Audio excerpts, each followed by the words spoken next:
The zinc metal concentration in acid chloride zinc plating is important and can affect the performance of the solution if it is out of range. Frequent analysis is recommended using the following procedure. Pipette 1 milliliter of the acid chloride zinc process solution into an Erlenmeyer flask. Add 100 milliliters of deionized water to the flask.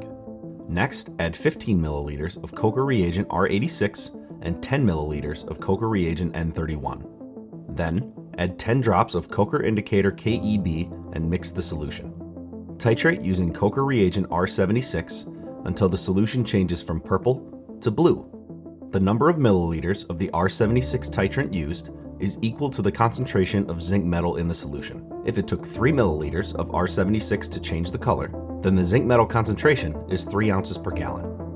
For technical questions or to purchase Kocher reagents, please contact our JSA office at 262-241-3200 or email us at info@jsamc2.com. Thank you.